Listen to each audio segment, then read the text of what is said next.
And tonight on our Great American panel, a Fox News political analyst, Republican strategist, Angela McClowan is back. He, a Democratic strategist, Fox News contributor. He's going to be with us in Iowa later this week. Joe Trippi is here. And he is a CBS Sports college football analyst and one of the best in the business, former NFL player. And he just very generously, when he was with the 49ers, he got this pan in here. That looks good on you, man. That Super Bowl ring with the 49ers, that is now mine. That looks good on you, man. Does that look good on me? You keep losing weight, it's not going to fit. Yeah, well, no, I'm done. I just lost my 15 pounds. This thing is awesome. Well, they get bigger every year. They do. Yeah, absolutely. All right, I'm going to hold that for a while. I'm hoping you forget it. I don't wear jewelry, but I think I might wear this thing. Looks good on you. It really does. All right, riots in London. Yeah. And by the way, we have trouble in Milwaukee and Philadelphia, but look at what's happening here in London. Austerity measures. They get to a point they can't afford things. Yeah. Is this America? Is this what we see coming to this country? It could portend. I mean, you're looking at 10.1% unemployment rate, a 4-point drop in GDP.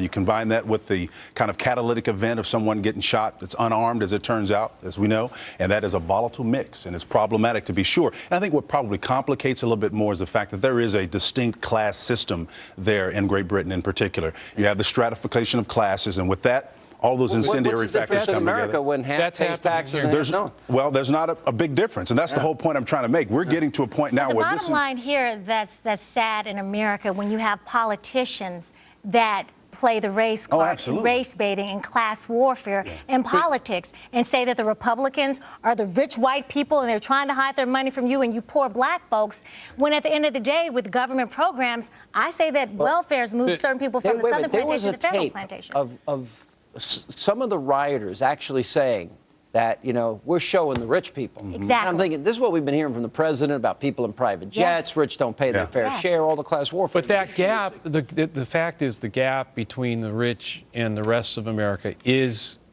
definitely separating even bigger. And you can't have that kind of separate... Is that the government's fault, though? Or is, for example, there are some people that don't get up. I work probably 18 hours a day. I don't stop working. You work a lot. You work a lot. You work a lot. There are a lot of people who work a lot. They lost their homes. They've lost everything. But Joe, there are a lot of people that work. But what I'm trying to say is if that separation, regardless of why it's being caused, whether it's corporate America doing it, the government doing it, doesn't matter. Do you think government you can't have that separation and then what does freedom solve that? And then freedom. Yeah. And then not, freedom solves it. And then not. And then not worry about these kinds of things happening. Freedom solve this, or the government's going to... Freedom absolutely solves it. It's about opportunity. Listen, I grew up and competed in a zero-sum context. In the Professional Football League, it's perform, show up every day, do your job, and win. I don't care what color you are, I don't care where you're from. But I will say this.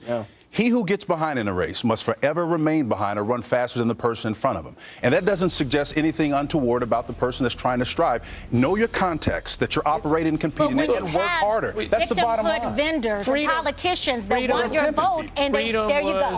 Goldman Sachs and a bunch of guys running around. They're running around. We should never bail these guys out. They got bailed out.